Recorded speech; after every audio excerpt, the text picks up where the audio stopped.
Hey, welcome back to Grandma Jane's World. And I'm not sure what happened in my first video, but what I did, I'll just redo it a little bit because I can't make it come up. I can't make it show for some reason. So anyway, it was doing a turkey breast in the roaster. And what I did is I took a half a stick of butter and stuck it up underneath the turkey breast skin and the breast right after I really washed it well.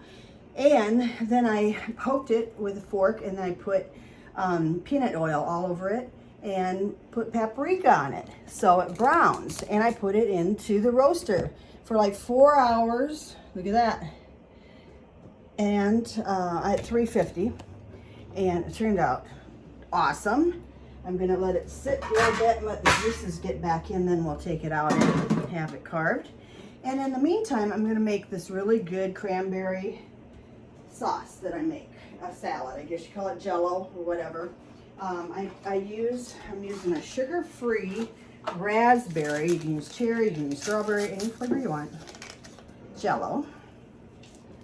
Okay, get down on that a little better.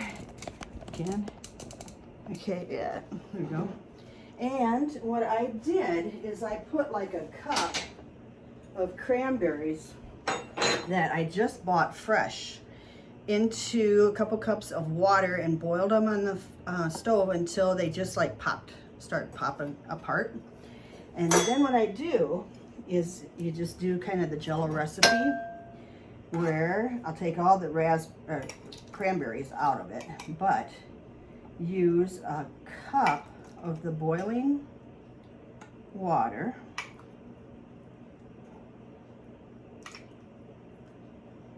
and dissolve those in with the Jello. Okay, and I'm going to strain the rest of them out of there. And while I dissolve, right before I dissolve here, the Jello into the hot water. And keep dissolving it until it's good. And then I'm just going to get the rest of those cup of cranberries strained out of that water that I boiled them in into the Jello. And all I have to do is get cold water, in cold water, and put that in there. Once that's all dissolved, do a cup of that. Bottle, whatever you like to do. Do a cup of cold water and keep stirring. And then I really like my cranberry salad to have mandarin oranges, so I've drained those a little bit. And I put a bunch of those in there, maybe with a little bit of the juice yet, that doesn't hurt. Don't get it too diluted though. Okay. And stir those up in there. And then you can take walnuts or pecans. I happen to have pecans on hand because I got to make a pecan pie coming up here for Thanksgiving. And I took like a cup of pecans that were halves and put them in a Ziploc and smashed them with the hammer so they're in pieces. Because I didn't want to leave them halves. That's a little too big. If you get the bags that come chopped, that'd be fine too. And I really like the walnuts too, but pecans work fine too. And that's basically all I use in my cranberry salad. I'm not real big. I like pineapple, but not necessarily in this. So I'm gonna refrigerate this, kind of get a close-up of it. And then I'll be back to show you how I make my dressing. And we'll carve the turkey, all right? See you in a bit, bye. Hello, welcome back to Grandma Jane's World, and I'm back to show you how I make my dressing for Thanksgiving dinner. First of all, I use like a sage and onion cube stuffing bag of it, and you can use dried bread if you want to, whatever you like. And I have the oven preheated to 350, of which I will let this bake for 1 hour in a 9 by 13 inch pan. Okay, and I greased the pan as well. You could probably even put parchment paper in if you wanted to, but I didn't this time. Okay, I use a bag of the stuffing, and I use a half a cup of butter, a medium onion, and 2 stalks of celery, which amounted to about 2 cups of celery and 1.5 cup of onion, and 1/2 cup butter, and 4 cups of chicken broth. And I heated it all up till the vegetables are partially cooked. And then all you have to do is pour that over your bread and make sure it's, you know, mixed up good when you're done pouring it here. I also add some poultry seasoning. I use sage. I use a teaspoon of it. I forgot to open that up. And I also use a teaspoon of baking soda.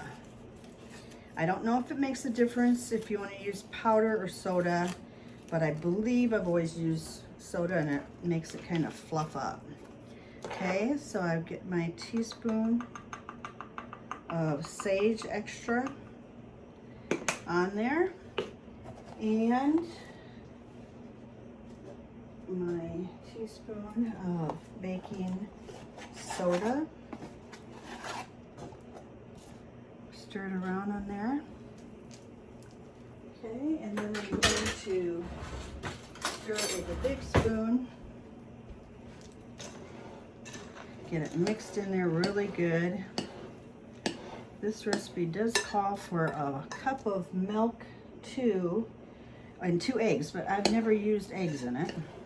Lots of people put grapes and raisins and sausage and all sorts of stuff. I didn't eat stuffing for years because Mom would put the liver and gizzard and crap like that ground up. Ugh, no, that's not for me. But anyway, she stopped doing it when she heard it wasn't that good for you. So anyway, this is how I do it. And if you need it moister, you could add a little bit of milk if you'd want to. But it looks really, really good to me. I might just add a tad bit of milk here.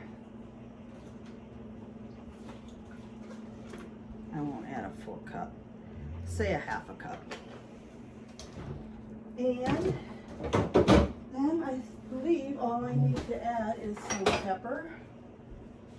It says a dash of pepper. I'm gonna mix this up first. And if you put chicken broth in it, it takes the whole, what is that container that they used? It takes the whole 32-ounce container. Okay, and then black pepper. Mix that up. I think I've got everything now. It looks moist and it smells delicious, and I could almost like eat the croutons or the little stuffing bread stuff alone because it's so tasty with the seasoning added. Okay, then I'm going to put it into my greased container.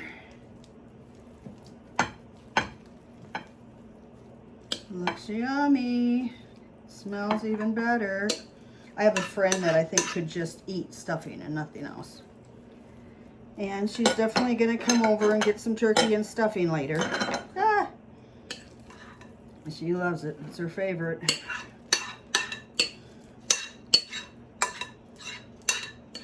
And I say it's pretty good. Pretty good. Pretty good. All right. So I'm just going to smooth this out in this container. And then I'm popping it in the oven for 1 hour at 325 to 350 it says. And I don't think I'm gonna cover it. Not at this point, I don't think. But, well, maybe I might put some foil on it at first until it gets heated up. Just so it doesn't dry out the top. I might do that. And then I'll be back and show you the end product on this and the turkey when it's done. All right, see you in a bit. Bye-bye. Hey, I'm back to Grandma Jane's World, and I've got the turkey breast out of the roaster. I've got the juice from the roaster in a pan to make gravy, and I'm going to carve off some of this breast. Looks very tender. There's no legs or wings to cut apart because it's just the breast. Look at this. Delicious, right? Yeah, it's good. It's good stuff. And also, I pulled out the dressing out of the oven, and I'm gonna take and show that to you a little closer. It turned out delicious. It looks very moist. We'll take a spoonful of it out on a plate so you can kind of see it closer. I'm just happy with the results. I really like it just with the celery and onion. You know, I don't need a lot of other things in it. Look at that. Oh, it's steaming. It's good. So anyway, I still have to show you the Jell-O when it's done and the table setting and maybe a side dish or two. But anyway, we'll be back. But this far, so good. See you later. Bye.